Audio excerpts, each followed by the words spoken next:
Hey you, the world is a better place with you in it. There's someone that is glad that they met you. There's someone who is smiling because they have experienced the joy that you give. There's someone whose world is better because you exist in it.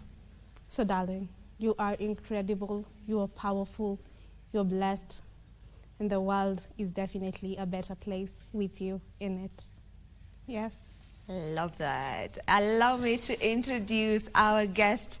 As you've heard, she is a poet. Her name is Maureen Ngari. She's also a mental health advocate and a psychologist and the founder of Hearted Stories. And she's here for us to talk about poetic healing. How do we, or how is art incorporated on matters of mental wellness and healing all together? Welcome to the show. Thank you so much. And thank you for that beautiful piece, you know? Thank you. It's a pleasure to have you here. First of all, let's just begin with, you know, the correlation or how art comes into play when you talk matters mental health. Beautiful. Thank you so much for having me. Art is the backbone of wellness. I feel like the world is so dull. When you just are in the space of operations, everything needs to be moving. It's easy to forget the cool and the fun side of life.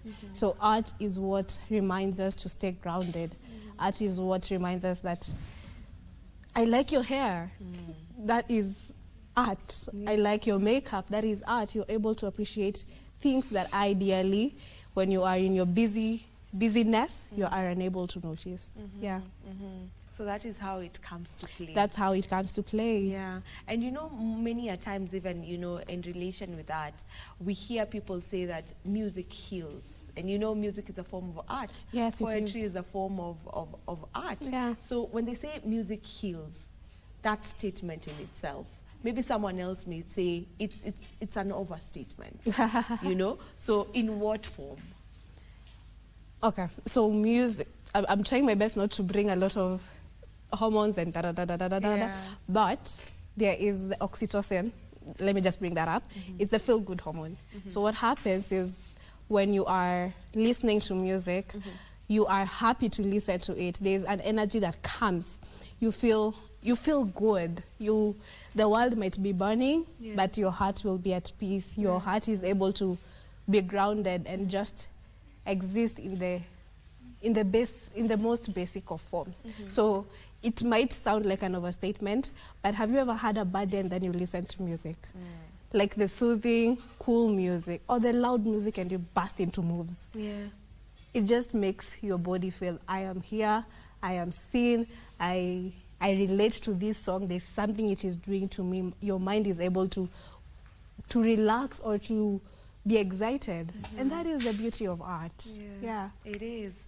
Now, we're also going to be looking at, you know, just building safe harbors or building safe spaces for mental resilience. So maybe we can begin by just defining, when you talk about mental resilience, what exactly are we looking at? Mental resilience is the ability to go through situations and be on the other side well. So inevitably, as long as you're in this life, one thing that is assured, stress will come. Pressure, there are those things that you cannot ideally avoid. But mental resilience is being able to go through the season, understanding that you'll find yourself on the other end. It might be the darkest of them all. It might be, I don't think I'm going to come out of this alive. But the ability to still believe that you got it in you to keep going, the ability to believe that I can do this, even if it's hard, I will be found on the other side. Yeah. And can someone build that? Can someone build mental resilience, and how is it built? It is built through the process. Today you have a small issue, you're able to go past it and you remind yourself, I can. And then the next time you go through a challenge, you're able to remember, I went through that and I was on the other side. So even this, it will happen step by step, day by day. Communities as well, observing, maybe you have a friend who went through, worst case scenario, a divorce or a financial drain. You saw them come out on the other end. You're able to bank on their ability, you're able to have people around you that will hold you, and you're like, okay, person X was able to go through this, so even if it's hard, there's hope on the other side. There's hope on the other side. So it keeps you going. The small steps and the ability to just pick up things from other people, slowly by slowly. It's not I sleep today, tomorrow I wake up resilient. It's today I woke up, I didn't feel like I wanted to show up, but I did it instead. And on the other end, you are able to receive resilience. Because, you know, one may say sometimes it's easier said than done. But I like the way you're putting it. You're just saying it's a step at a time. Yes, it is. It's slowly by slowly. Yes. It's not a one-time thing. No. Yeah. So resilience can be built. That is, mental resilience can be built by being able to overcome one hurdle at a time. Yeah, one hurdle at a time, just one hurdle at a time. And with that, maybe your mind also just knows, I mean, I was able to go through that, so even this one, I will be able. It might look like it's gonna finish me, but it won't. Yeah. So that's the proper mindset to just keep at. Yes. All right, I want us to talk about Hearted Stories. You're the founder of Hearted Stories. Yes. Tell us a bit about what Hearted Stories is all about. So Hearted Stories started with me. So after I finished campus, I was scared of falling into depression. So I started poetry as just an art of, I just want to share my artistic side. Yeah, sorry for interrupting you, but you were scared of falling into depression. Yes. Because there was something that was happening in your life, or? Okay, so after I finished high school, I fell into depression. So this other time when I'm finishing campus, I was scared of going back to the depressive state. Yeah. So when I finished campus, I was like, I need to do something that keeps me going. So Hearted Stories was birthed, started creating poetry online. Shout out to my friends who were like, you cannot keep this in your closet anymore, you need to bring it out. Yeah. So I started with that. Slowly by slowly, it became a community of people who related with poetry, related with art. 4 years down the line, it's now a community where we have people all over the world who are able to relate to poetry, my kind of poetry, and as well create a space where communication, conversations take place wholeheartedly. And with no judgment, we just talk, we just laugh. If anyone is going through something, we're able to come through where we can and be a support system. Yeah. So it's something that happens online. So it's an online community, or you also actually also go on ground? Both. For very long it has been online, but I think a year ago we are creating a physical community. So we hold these walk and talks. These are a space where we meet at Arboretum, we talk, we walk, and then we talk. So we have that moment of just conversations and getting to know each other. How are you doing? I feel like we underestimate that question. How are you doing? And you know, we usually have a cliche answer to I am good. You know, I'm good. And it feels like that's the answer we all expect. Sometimes when someone goes deeper into the answer of how are you, then it becomes awkward because you don't know what next, because you expected them to just say, I'm okay, good. I'm good. I feel like that is one of the areas we try our best to ask, how are you doing? Intentionally, how are you doing? I want to listen to you tell me about everything that is in your heart. Yeah. So that is what Walk and Talk does. And we're actually having an event this Saturday at Arboretum. We also have an, I don't want to call it, a community. It's called Love in the City. It's an initiative we do with a friend of mine.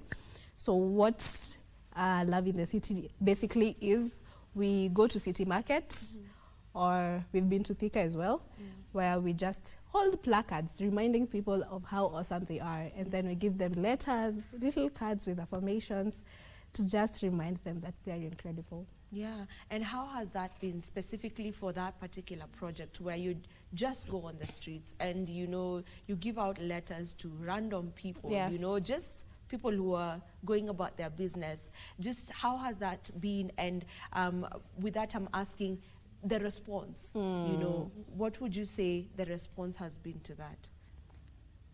every time we do it, there's always a story that moves my heart. And last I can't remember when exactly it was. We were in Thika, and a friend of mine just went and gave a card to an older man, I think in his 40s. And that man said he was just seated there waiting for darkness so that he can go and alive himself. Whoa. And I think that is just one of the stories that we get to hear of people who are like, if I had not received this, then this was supposed to be my last day. And it shows how bad the mental state of people are. You might be walking around or looking at someone and you're like, they are good. Kindness is just a small, it's a fraction of how massive it can get. Being kind to someone, telling them that you're going to be okay. Texting that friend and being like, you're going to be okay. Hi, how are you doing? I hope you're well. I'm praying for you. I'm loving on you. Those small acts of love in the city has kept reminding me of that. You'll just meet someone. I remember the first time we did Love in the City, I gave a card to someone, and after she read it, she broke down for like 30 minutes. She just cried. It was like, oh my God. I don't think we were mentally prepared for that. It was okay. What are we supposed to do? So we hugged, she just opened her heart, and she was with a friend, and the friend was like, I didn't know you were going through all these.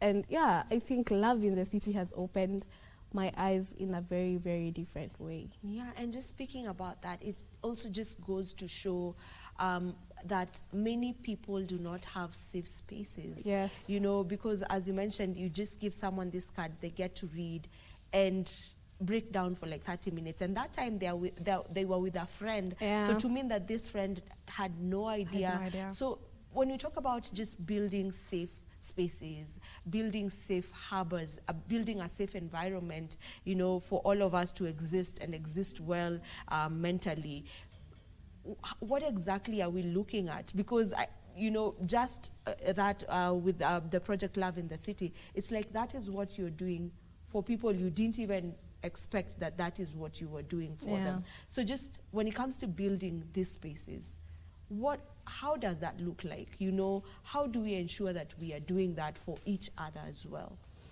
I'm big on, you are only a village. You need to be a villager in the village. So in your friend group, have you created an environment where safety is?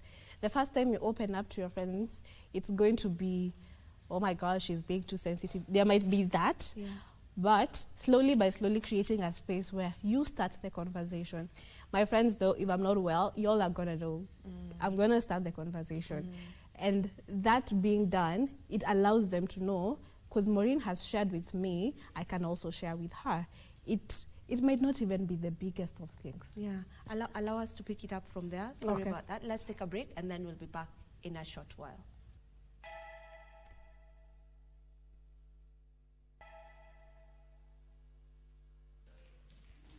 Thank you for staying with us. We are talking about poetic healing and just finding the right way for us to build safe spaces within ourselves in order for us to maintain and build mental wellness and resilience as well. Now, before we took that break, you were speaking to us about safe spaces and how that looks like in actual, you know, sense, you know, how that practically looks like.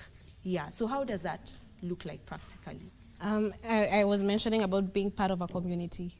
It starts with you being able to even share the most minute things with your friends. I'm going through this, and then slowly by slowly the relationship grows, and then you're able to have deeper conversations.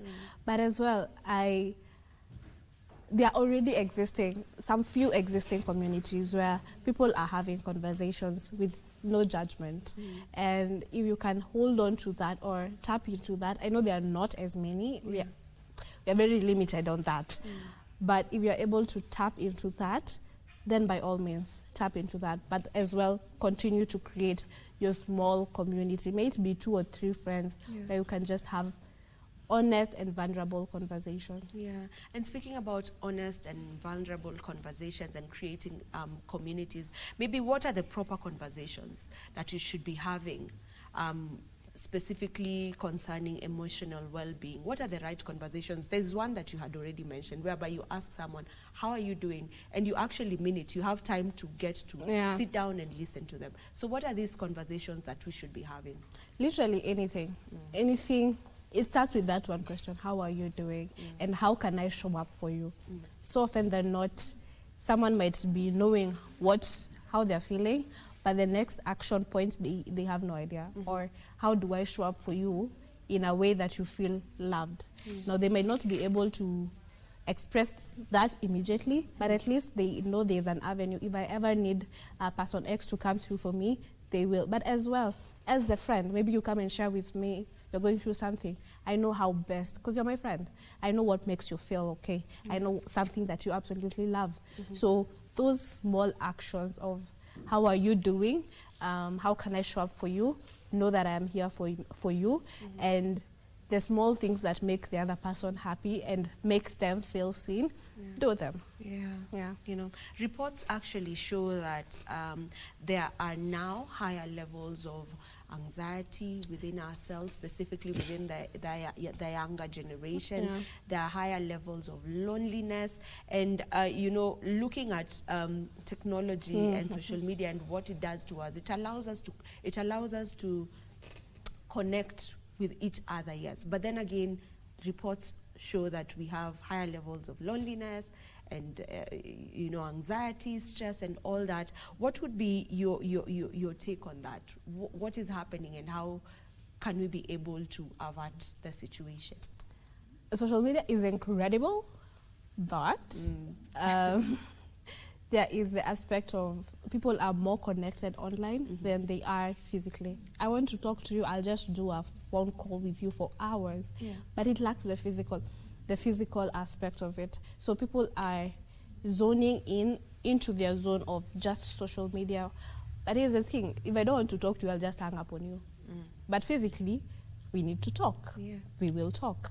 So social media is incredible, but it has made us lose the physical touch and there's power in looking into someone's eyes. There's power of just holding each other's hand and reminding you, I'm here for you. So there is the aspect of, also the aspect of comparison of you're online, you're scrolling, a friend of yours you were with in high school, they're doing better than you. You were with in campus, they're doing better than you. There's no one you're gonna have that conversation with. You're just gonna soak it in and be like, well, maybe I'm a failure. And then you'll have a conversation with Vivian on a call.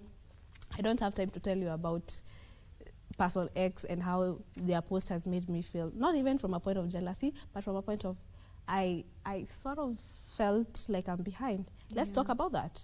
There's no avenue for that because you are calling me with an agenda. We are here to talk about this agenda and then proceed. There's no room for the nitty-gritty, the small conversations that are really hard. So yeah, I feel like that is part of the reason why we are losing connection as much as we feel like we are connected online. Yeah, and how can we be able to avert that? And is there a possibility for that? Am I Imenda? No, I don't believe Imenda. I think it is more about intentionality. We need to be more intentional with ourselves. And you might not even be doing it for the other person. It's for you. You leaving your house is for you.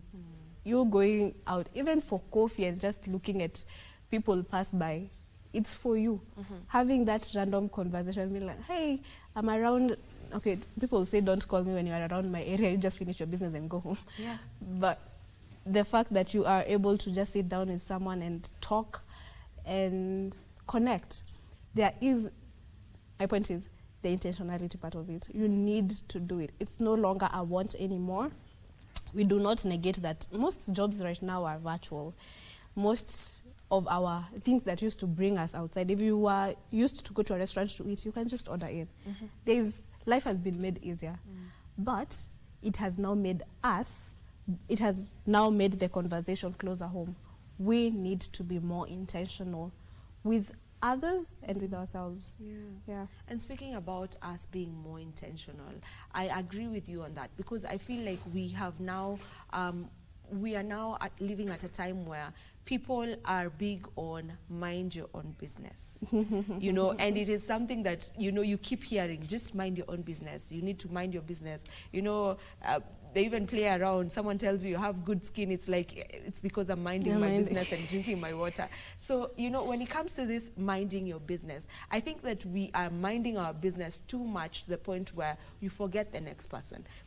You can easily be walking in the CBD and you see maybe a lady or a gentleman maybe seated down and they look distressed or even crying, but no one will actually even try to talk to her. And this is an experiment that has been done where someone just walks around with their camera and they pretend that this is happening to them, and no single person stops to even check if you're okay. I mean...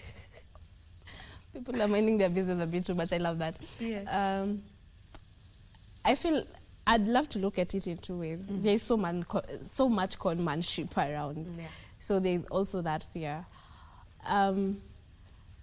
But as well, there is, I just love instincts. I love instincts. If your instincts tell you, please reach out to this person, or you can just get 2 or 3 people to, hey, I feel like that person is not well, can we check up on them?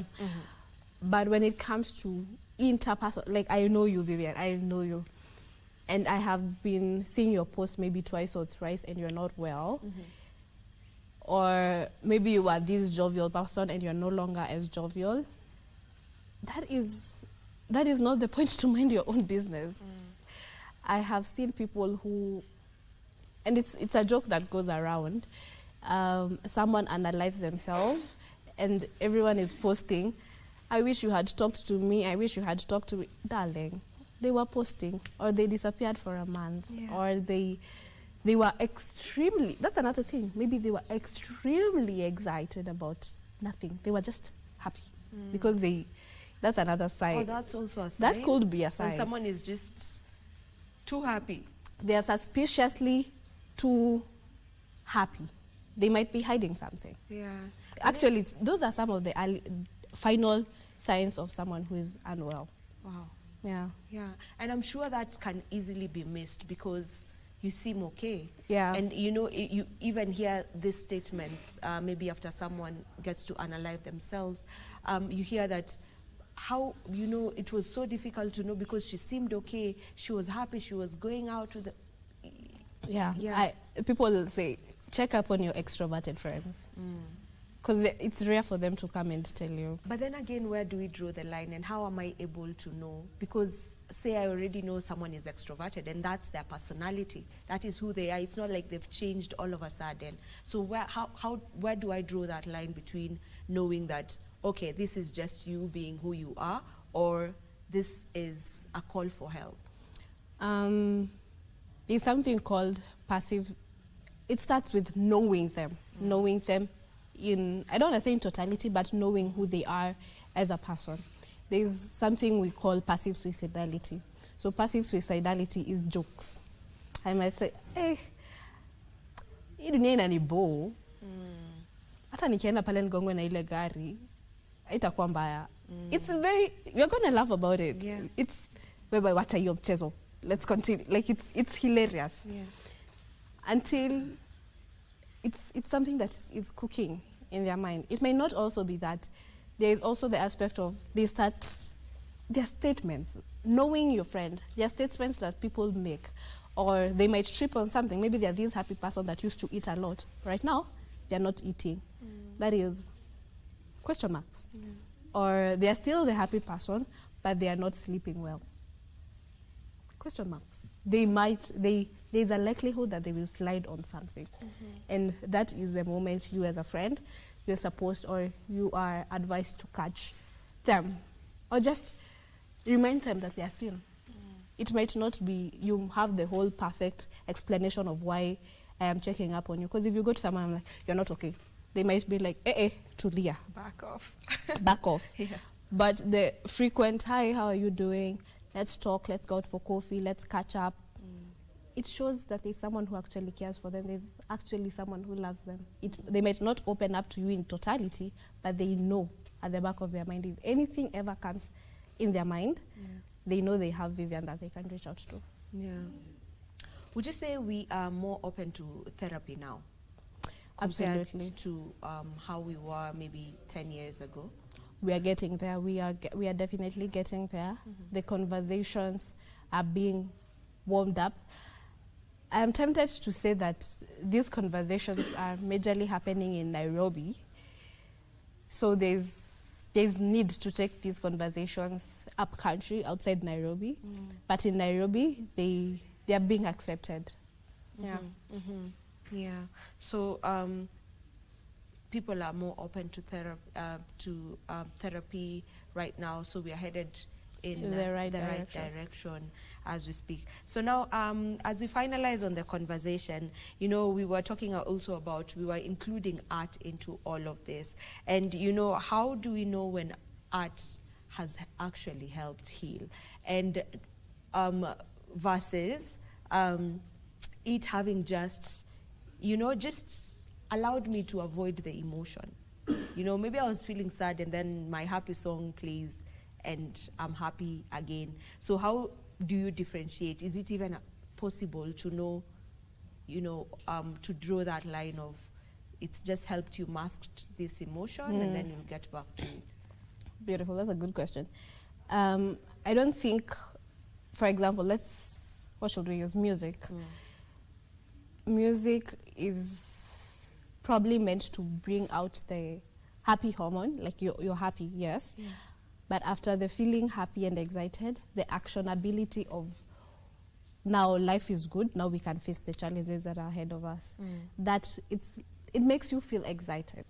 Now you're able to go past it, to get actionables past just the feeling good part of it. But we have deeper arts, like this might be very biased, but poetry for me, there's also painting, there's drawing. It gives you a chance to think longer. It gives you a chance to come up with thoughts and ideas. So maybe you're going through a situation and you pick up, for me, I pick up my paper and my pen. I will write everything that is going on in my mind. And after that, I'll probably live there with actionables of, so this is the situation I'm in, this is what I'm feeling. It is not a standalone thing. It takes a lot of intentionality and work as well. Maybe therapy, maybe community, maybe all that. But through it, you're also able to get your thoughts in order. It helps you arrange your thoughts. I love that. I would like for you to give us your final remarks on the conversation. Remarks or piece? You wanted to do a piece? Okay, let me do my remarks and then you do a piece. Yes. Perfect. My final remarks, your mental health matters. Your mental health matters. There's no health without mental health. And as much as society has made it look like the other health, the way you will fall sick and have a migraine and go to the hospital is the exact same way. You need to go and make sure that your mental health is well. Yeah. I love that. Give us a piece. Please stay. Please stay when your heart is crashing. Please stay when your mind is wandering. Please stay when you're not sure of what the next step looks like. Please stay when everything feels like it's falling apart. Please stay. Please stay through all the seasons. The future can only be better, even if right now it looks a bit dark. You are incredible, you are awesome, you're powerful. With love. I love that. Please stay. Please stay. Oh, that is so, it's so deep. You know, just please stay, no matter what may be happening in your life. Oh, we have visitors.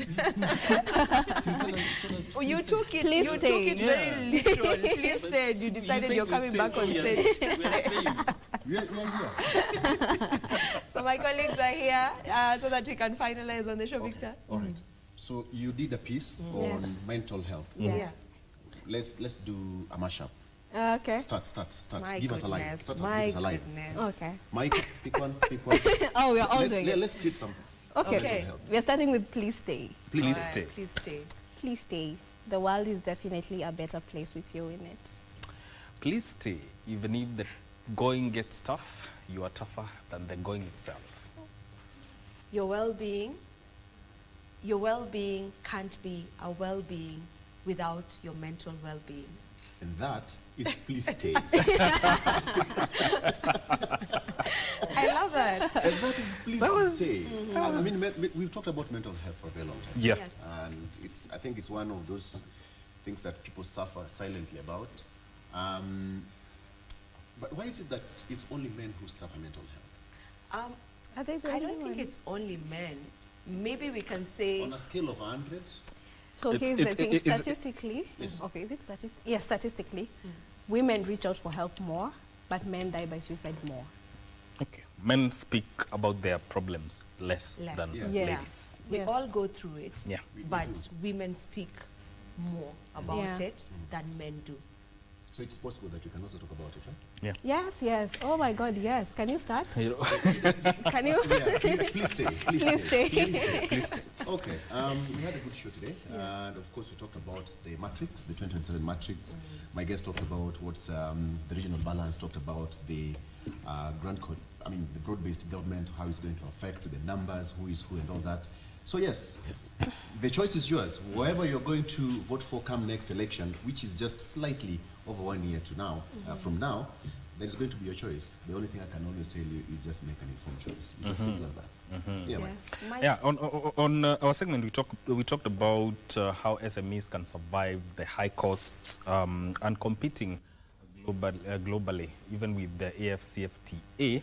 But one thing that has come out very strongly is the fact that competition should be allowed to enhance innovation for these SMEs, even as we talk about value addition and other things. That comes out very strongly.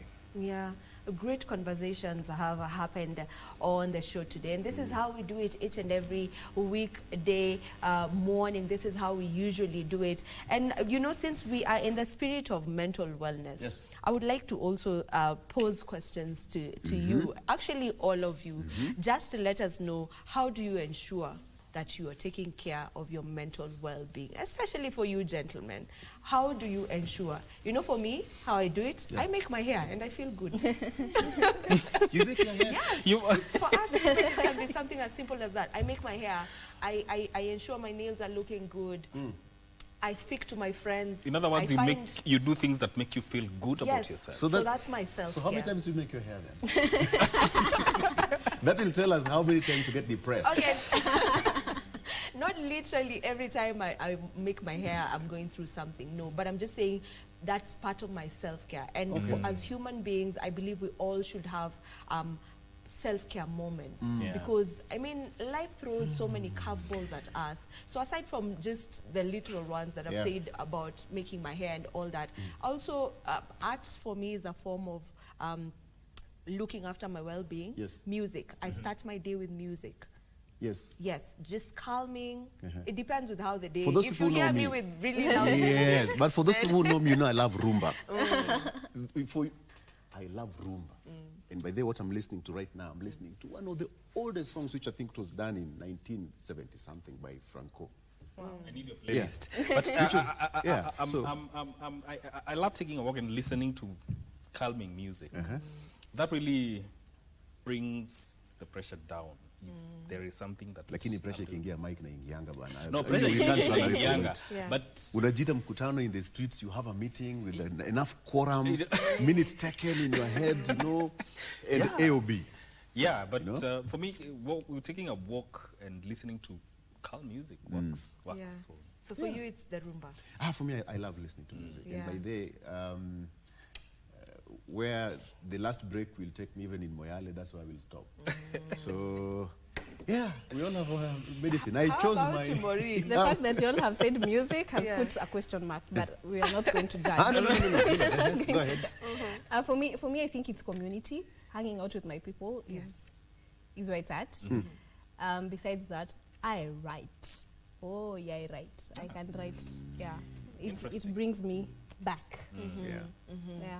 All right. So that's just that. Just the importance of knowing what you do to replenish yourself. Yeah. That is enough, actually. Yeah. Just know what you can do to replenish yourself, and that would be good enough. All right, and that is how we get to finalize today's Good Morning Kenya. Thank you so much to each and every one of you who has been tuned in. My name is Vivian Ndegwa, and I was here alongside my colleagues. Victor Olo. And Maureen. Maureen Ngari. My name is Mike. Maybe enjoy the rest of your view. All right. goodbye. Bye.